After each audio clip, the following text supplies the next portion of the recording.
I'm loud enough, and it's not a big audience, okay? So I think you can hear me, right? The people in the very back, you can hear me, correct? Okay, guys.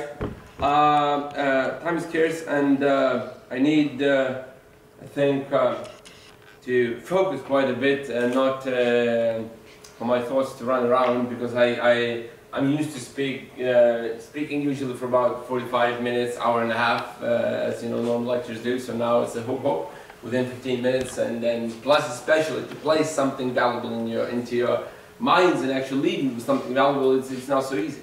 And let me start with something which I was asked by organizers to basically set how to put it, to set a quote or summarize what I'm going to talk about. And I said I wanna quote one well-known apologist, Rav Zacharias, and he said, "How do you reach our generation that listens with its eyes and thinks with its feelings?" You are the generation that listens with your eyes and think with your feelings. And I'll try to now basically unwrap this and help you to understand what I'm talking about. So let me put it this way. We're all very similar people, absolutely very similar people, meaning physically, like, yeah, you know, male and females, we differ a little bit there and here, and, you know, by some behind things, and other than that, but we have very similar things, seriously, seriously. The doctors do not need to investigate you every single time when they see you for the first time, right? It's not, you know, you come to your doctor's office and they say, "Whoa, where's your heart at?" And then, you know, you say like, "I'm surprised I don't have a heart." And then the next one comes in and says, "Okay, no liver, okay, 2 heads, okay." Like, no, we are very similar, seriously, very similar. Guys and girls, we're very similar. So if you have a muscle, you have a muscle. Simple. It's there where it should be. And you know, if it hurts in a specific place where, you know, everyone else hurts in a specific place. We're very similar people. That's reality, physically, I mean. So when you learn anatomy, and you know, there will be no surprises. It's not like a child is born is like, what is that? No, it's clear. And so, what I want you to understand in the first place, guys, please hear me out. I really want you to understand one simple thing. If you want to have specific body in a specific way, you need to address specific issues in that body. It's simple. Example is this. If you want to run, you can do research. You can watch YouTube videos about how your body moves, and actually you can come up with I guess how it's called, playlists, right? The best playlists for running, and I think you can find ones online. You can, as a matter of fact, find the best shoes, outfitting, breathing, whatever, clothing, and, you know, special, how is that called, sleeves or special holders for your phone and special wireless earphones for you to run, right? Because that makes comfortable, right? But unless you run, you don't run. Simple as that. If you run, then you are running. If you do not run, you can trick your body and tell your body anything you want, but sorry, it will not move in the running position. You run, that's when you run. Simple as that. And if you want to run 5 kilometers, you know what? It won't work like this. Today I've run 5 kilometers. That's what I'm going to do. No, your heart will stop. You won't. You won't. If you haven't ran 5 kilometers, if you haven't done this, sorry to break it off for you, it won't happen. Seriously, it won't. It simply won't happen. You know why? Because your body will go, shit, what's happening? Seriously, what is happening? Like, why are you doing this to me? That's what your body will tell. Why are you doing this to me? Because it's not ready. Those muscles that are responsible for running, they will say like, haven't done this before. So in order for you to run 5, sorry, you need to run maybe 100 first, 100 meters, 200 meters. Your blood will circulate in a certain way, your muscle will adapt, eventually your heart rate will adapt, your breathing will adapt, and eventually you will get running. And you'll be able to run 5, 10, 20, 25, that's okay. I know people, seriously, I know people personally. I know one German guy, he's insane for running. He doesn't run for marathons, he runs for himself. He runs, let's say, like 80 kilometers, just for himself. Just because he wants to run. And so, yeah, there are people insane and they go to hospitals, others run. And the fact is, yes, That's how you do. And you are amazing in running, but if you decide to go for a swim, it won't work. It won't help that you're a runner. Seriously. In order for you to swim, you know what you need to do? Swim. That's how it is. You might be amazing, absolutely amazing at running, and you'll be like one of those, you know, like guys who wear those shorts. The special running shorts. You think like, shit, what's going to happen there, like if you'll sit. But fact is, they are amazing. And now recently, like the one Ethiopian guy who ran, and he made absolutely great thing in running. And I said set London Marathon record, something like this. Crazy skinny, like he runs and it's like, what was that wind by? Like, you know, you didn't even see him. Like very skinny, amazing at running. If he jumps into the water, he can float maybe. Maybe he can swim 50 meters. He will never make 1 kilometer, 2 kilometers, 3 kilometers, never. You know why? Because for that you need to be swimming. You need to train your body for what it's trained for. That's how it works. That's how it works. That's how bodies work. So for example, if you never cycled, you learn how to cycle and go like, okay, I'll cycle to Vilnius. Yeah, right. Eventually, something bad will happen, whether, you know, you'll faint, you'll fall asleep, or your heart will stop, or whatever, maybe your butt will hurt crazy. That's reality. That's how simple our bodies are physically. In order for your body to function, it needs to function. If you sit on a couch and you think about fit lifestyle, so it will never happen.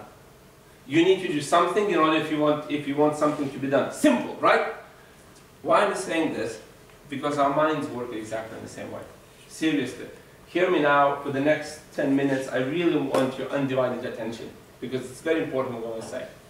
Our minds work exactly the same way.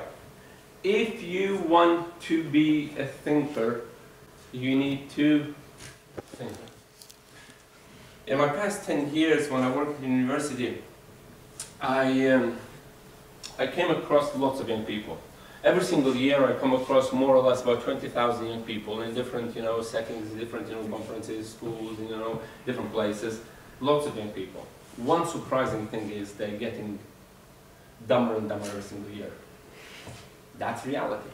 Not as an insult, but as a fact. They stopped thinking. For example, young people walks in the audience, immediately for some odd reason pulls out his phone and does something with it, and you ask him literally, what exactly did you check right now? What exactly did you right now just check? What was it? You know his answer? I don't know. He's like, what the hell? You just pulled out your phone and you just looked at something? What was the reason for doing that? Why did your hand went out like this? What did you do? I don't know, it's just a habit. What the hell? Habit for what? Do you accidentally go into the kitchen and go like, oh, shove food in your mouth? Why did you do that? I don't know, it's just a habit. There are no habits. Do you understand that your mind works? Seriously, your mind is responsible for that. In simple words, to say your brain. I heard that was an interesting joke. I mean, it's a little bit deep and it will take time for you to understand it. But I'll say it anyways. And at some point, maybe it will be like one of those, you're laughing at night. Fact is, the joke is very simple, one-liner, and it goes like this. Brain named itself. It will take time, I told you. Fact is, for you to think, you need to be thinking. Hear me out now very attentively. There are two parts in our brain. Two simple parts, not that simple because they do a lot of job, but there are two parts in our brain that are responsible for thinking, guys. First part is responsible for visualization. Simple, clear, that's it, visualization. If I say the word to you now, and the word goes like this, imagine. If I say imagine, even if I would say imagine a word, if I would say imagine a specific word, you cannot imagine it outside of a picture. You cannot just imagine it. You imagine it visually. For visualization to work, guys, hear me out. They have to be words. They have to be words. Visualization works like this. You hear a word, or you hear a phrase, or you hear a sentence, and that transforms into a picture. That's how we work. When the child is born, the child is approximately 1.5 years, developmentally closer to 2, we show them pictures. We show them pictures, we show them picture of a dog and we say woof woof. And we show a picture of a cow and we say moo. Whatever we say, different, I don't know, countries, I don't think anyone says something different to a cow than moo, maybe it's something else. But the fact is, we tell them words. We show a picture, we tell them words, right? That's how it works. But then, as a child grows, we add words to that picture. We add more words, more words, more words. We don't add more pictures, we add more words. So you show a picture of a dog in the first place and you say woof woof, but then at some point you say, okay, that's Labrador. And that is German Shepherd, that is Focus Shepherd, that is different Shepherd, that is so and so and so. You add words. So when the child is 15, he doesn't say woof woof. That's called development. And when you now hear the words, for example, German Shepherd, you don't imagine something from a childhood like woof woof. Now you clearly know in your mind visually what German Shepherd probably is. That's how we are. Words, guys, hear me out. Words, they trigger your imagination. I'll say it again. Words, they trigger your imagination. You need to understand the word in the first place in order for you to see it. So if I speak now in English, hopefully I really hope that you understand this language. And, you know, we communicate. I say some things that what I say somehow, you know, envisions, and you basically follow through what I'm saying. If I would switch to a language that you not know, if I go like,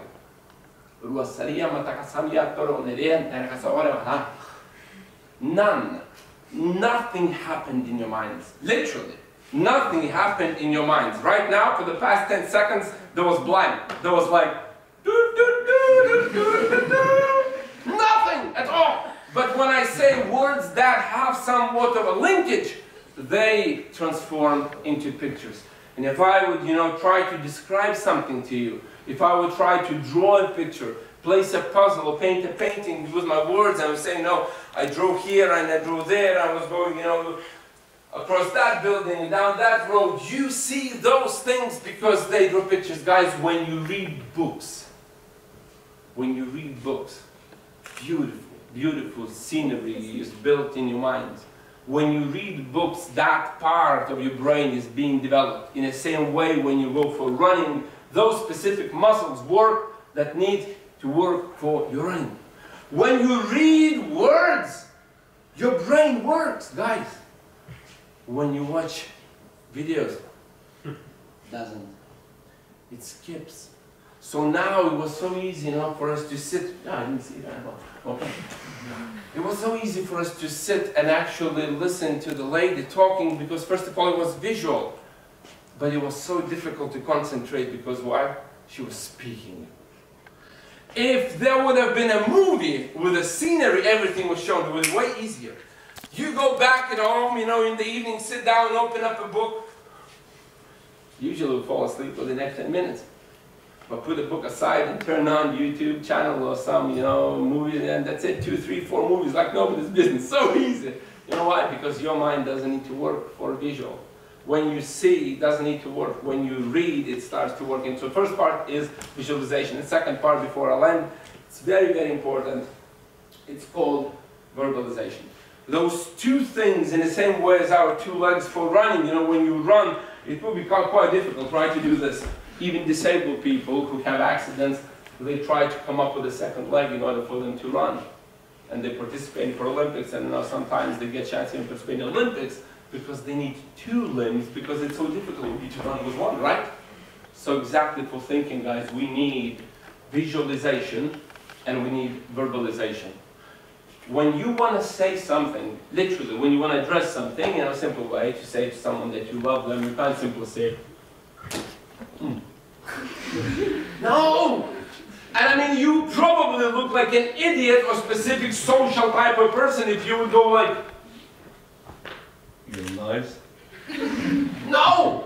You go a little bit deeper, you express your feelings and you say how you feel, why you feel. So Depending on you, again, the amount of vocabulary that you have, you might, tell about the stars and the sun and the trees and oceans, rivers and all of that. Or you can say like, I like you. Do something, but you use words. Guys, when you want to verbalize something, when you want to say something, literally, when you want to express what you feel in the inmost of you, you use words. You use words because words describe what you feel to another person. The picture that you see in your mind, literally, you saw something beautiful, you feel something beautiful, you use those words through your vocabulary. And vocabulary, sorry guys, it needs to be enriched. If you do not work on your vocabulary so it stays like this, woof, woof. That's it. And it's so interesting to me when now young generation is known one of those generations looking back upon history as the most technologically advanced. You are the ones. And yet the dumbest. Because you don't even know what to do with the technology that you are capable of using more than anyone else ever was able to use it. The guys who invented the technology, who started inventing technology back in the 1970s, right? It's a joke, at some point I told this. It was difficult to comprehend in the same way as the joke about the brain and named itself. The guys who invented computer didn't even have computer. It goes like, yeah, that is like a little explosion of something. How is it possible? How is it possible to invent a computer without having a computer? Because they were smart. And when I asked young people, where do you think they got information? You would not believe when you hear the answers from Google. Guys who invented computers got information from Google to invent computers. And you think, yeah, that's good thinking, okay. Anyone else? You don't know the answer! And the answer is simple. Books. They're those things, made of paper, you flip and they burn. They cut. And they have words. And they're boring. Because you need to understand what you read. My biggest encouragement for you guys, if you want to develop in your minds, if you want to grow in your thinking, if you want not to know about thinking, but if you want to think, and not only think that you think, but you actually want to think, guys, you need to read.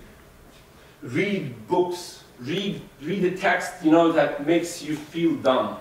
Read text that confuses you. Read the text and read the books that you won't understand anything that you read and need to reread again and actually need to go and find in a dictionary some words that actually are there because you don't even understand them or what you read. Read things that actually make you lost, literally.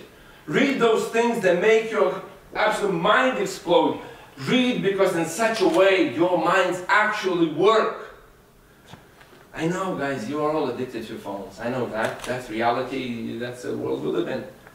It's difficult. It's difficult to go from that addiction into something else. Download applications that allow you to read. Read the text. Read actual text. Read actual text that has words in it. Read something that actually makes your heart run faster and then you think like, that is amazing. Movies and videos, they always will be there. But the saddest part is they somehow surpass our thinking. You can sit and watch it for hours and hours and hours. And then after that, you'll still feel hungry. Get those books that melt time. That you can sit in your room, covered on your blanket with a flashlight or in your room, and that night disappears because you are sunken in a book. Absolutely. Your minds will get trained. And in such a way, when the time comes for you to speak, oh, trust me, you will have enough words to express.